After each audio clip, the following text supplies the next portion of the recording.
और अब अगर भारत इसमें कूद पड़ता है इस पूरे घटना के बाद, लाल किले की घटना के बाद, सूझबूझ से काम नहीं लेता, भारत के पास बहुत सारे रास्ते हो सकते हैं, तो ये लट्ठ लेके ना घुसो, ये भारत सरकार के लिए सावधानी होगी। पहलगाम में भी हमने जांच की, जो नतीजे थे उनका इंतज़ार किए बगैर किया, तो उसके कारण बहुत सारी दुनिया में हमको साथ नहीं मिला, लोगों ने हमारे ऊपर सवाल उठाए, तो इस बार ये बेवकूफ़ी नहीं करनी चाहिए। तो जिस दिन ये जांच हुई है, और चूंकि अखबार तो एकदम सेंसेशनलाइज, आतंकवाद आतंकवाद आतंकवादी तुरंत शुरू हो जाते हैं, पुलिस को भी मजा आने लगता है उसमें कि सेंसेशन हो रहा है, वाह बहादुरी आ रही है, हमने आतंकवादी को पकड़ के दिखा दिया, तो उनका भी जो है ना एक सीना चौड़ा होता है, तो वो भी इसका खंडन नहीं करते। मैं ये कह रहा हूं कि तब से अब तक, ऑपरेशन सिंदूर के बाद से अब तक पाकिस्तान काफ़ी तैयारी कर चुका होगा या कर चुका है। उदाहरण देता हूं, और सरकार के लिए सिचुएशन काफ़ी क्रिटिकल सिचुएशन है, और इस वक्त एक एक फैसला समझदारी से और देश हित में लेने की ज़रूरत है। राजनीतिक गिमिक्स करने का मौका नहीं है। और फिर से एक स्ट्राइक करने का मतलब आप जानते हैं क्या होगा, क्योंकि पिछली बार भी हमने देखा कि मामला ज़्यादा बिगड़ गया था। समय रहते मोदी जी ने जो भी किया, ट्रंप ने किया नहीं किया हमको नहीं पता। पाकिस्तान चीन के साथ पहले से आपको पता है कि एकदम उसका मामला फंसा हुआ, एकदम तगड़ा वाला दोस्ती है, और पिछले युद्ध में चीन, और कम से कम गोदी मीडिया से दूर रहिएगा, ये इस समय इतना खतरनाक तरीके से खेल रहे हैं कि इनको चिंता नहीं, देश विश नहीं। तो इससे जितना फास्ट चीज़ें आगे फैल सकती हैं आप सब जानते हैं। आतंकवादी चाहेगा कि आप इसको फैलाएं, तो अफवाहों पे ध्यान ना दें। वो अफवाह किसी भी तरह की सांप्रदायिक अफवाह भी हो सकती है, किसी धर्म विशेष को टारगेट करके भी वो आ सकती है। अभी तक पता नहीं हुआ क्या है, लेकिन मामला आगे बढ़ सकता है। तो इसलिए दो चीज़ें बहुत ज़रूरी हैं। और तीसरा, सूचनाओं के मामले में मैं तो कहूँगा चैनलों पे भी भरोसा ना करें।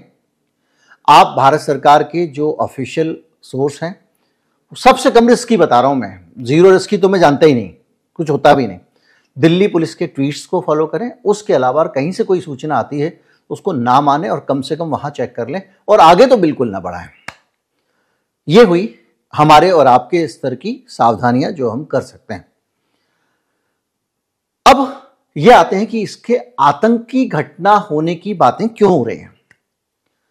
देखिए, आज क्या हुआ कि दो जगह से कुछ बरामदगी हुई है चुनाव की पूर्व संध्या पे।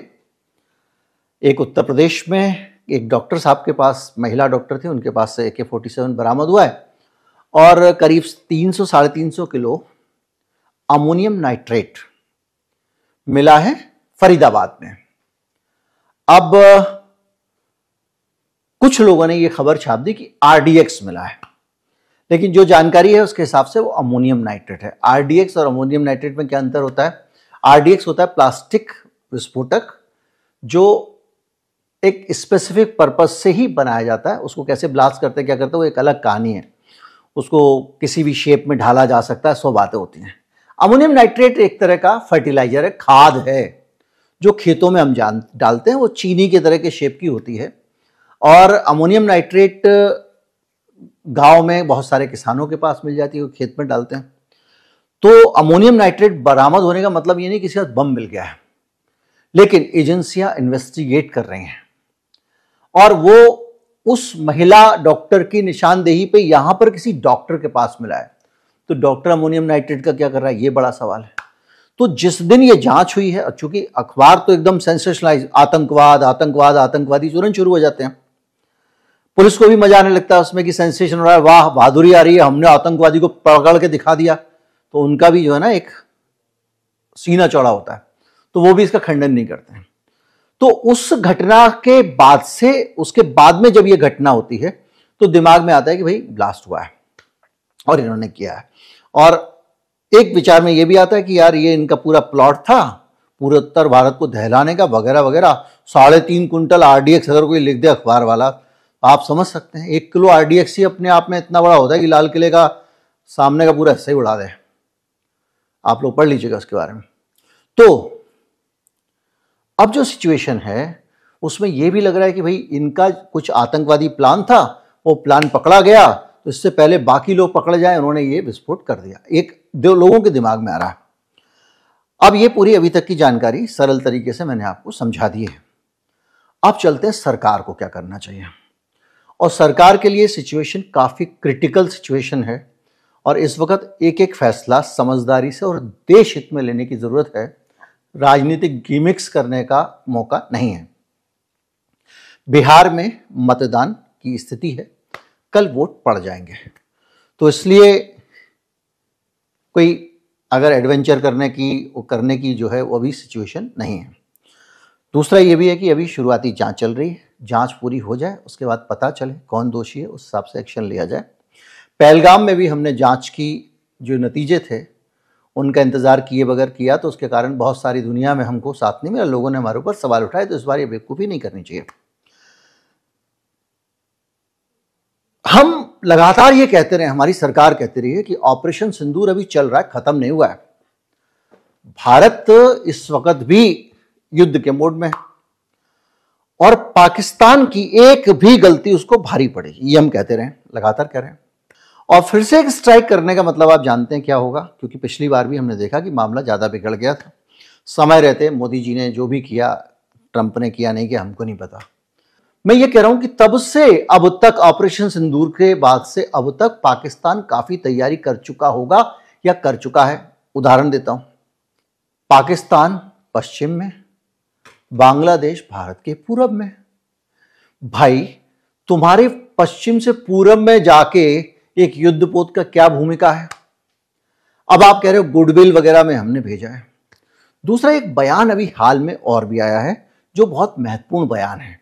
उधर पाकिस्तान का जो नेशनल का चीफ भी है, पीएनएस सैफ का भी चित्तगांव आगमन होना और बंगाल की खाड़ी में रणनीतिक जियोपॉलिटिकल सिचुएशन खड़ी करना, आप समझिए बात को।